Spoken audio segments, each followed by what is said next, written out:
All right, let's dive right into something really fascinating today. We're going to look at a psychological crisis from a totally different angle. We're exploring the idea of a psychotic break not just as an illness, but as this epic, mythic journey, an odyssey of the self. So try to forget everything you think you know. We're about to map a path through chaos and maybe find a whole new kind of understanding on the other side. To really get this, we have to start right in the heart of the storm.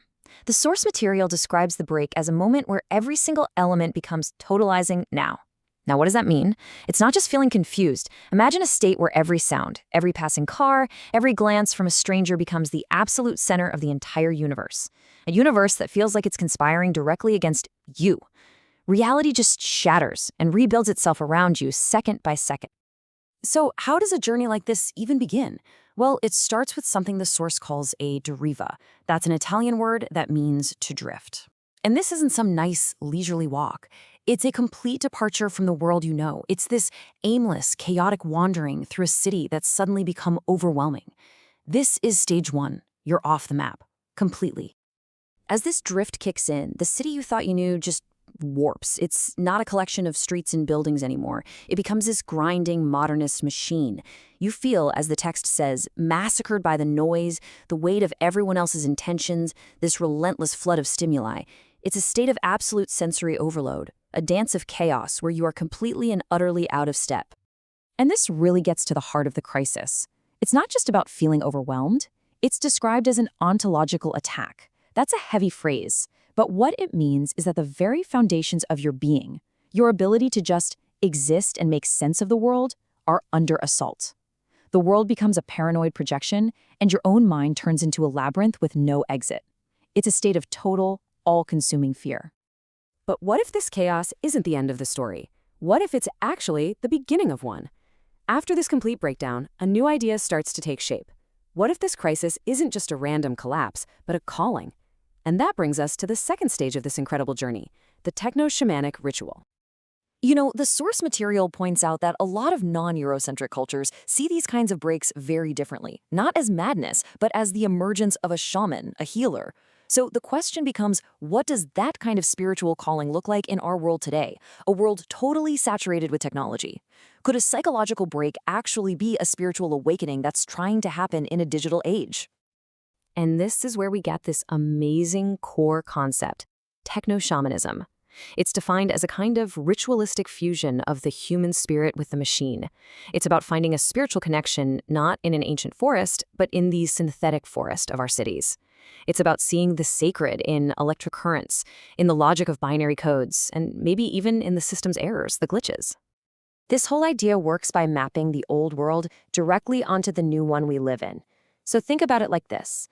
The lifeblood of a tree, its sap, finds its modern twin in silicon. The ancient forest becomes a synthetic one. The spirit of nature becomes the spirit of the machine. Even traditional charms or spells, called mendinga, get reimagined as a modulated mendinga, something that works in our new technological reality. So the key takeaway here is this really powerful synthesis. The quote puts humanity right in the middle of it all. See, we're not separate from nature, and we're not separate from technology. We are the conscious link, the bridge that connects the mineral world of silicon with the organic world of sap. We are the place where these two realities meet and find their meaning. Okay, so with this new framework in mind, that chaotic drift starts to transform into something with a purpose, a voyage. The source explicitly uses the metaphor of Homer's Odyssey to map out this internal journey. This whole thing becomes a series of trials, not against monsters out there in the world, but against the internal forces that threaten to throw you off the path back to your true self. The first trial, Circe's Island. But in this version, Circe isn't just a sorceress. She represents the seductive trap of pleasure and comfort. It's the danger of just settling for an easy life, one that slowly makes you forget who you are and what your journey is even about. Like it says here, comfort is a prison where we lose our names. Next up, you have to face Polyphemus, the Cyclops. This trial is all about confronting some brute, overwhelming force that you simply cannot fight head-on. The key to survival isn't your strength, it's your cleverness. It's the ability to make yourself small, to become nobody in order to escape. The lesson is that sometimes real power lies in strategic invisibility. And then come the sirens. Their song is that powerful pull of desire and temptation. But the wisdom here isn't about blocking out the song. It's about tying yourself to the mast, listening to it fully, and consciously choosing not to act. Reason is born from that resistance.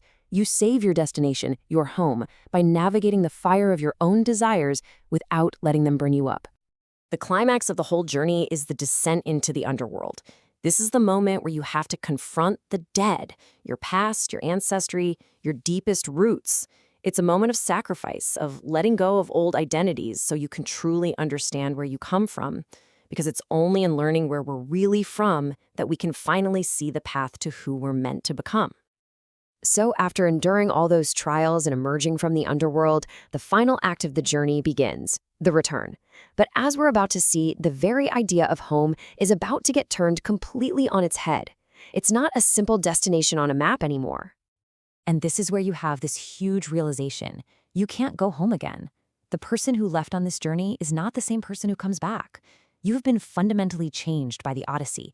And because of that, the city, the home, the life you left behind, it can never look the same.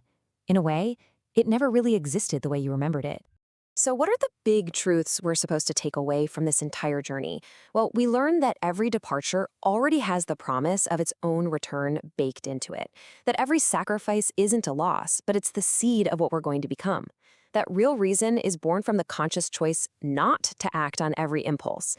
And maybe most importantly, that home isn't a physical place you get to, but a profound act of self-recognition.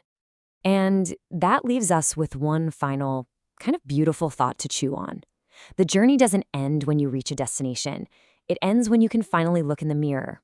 When that person who felt like a stranger, that fragmented, lost, chaotic self from the very beginning of the Odyssey, is finally integrated and you recognize them. What if home is that final, quiet moment of becoming whole? The moment the stranger finally becomes you.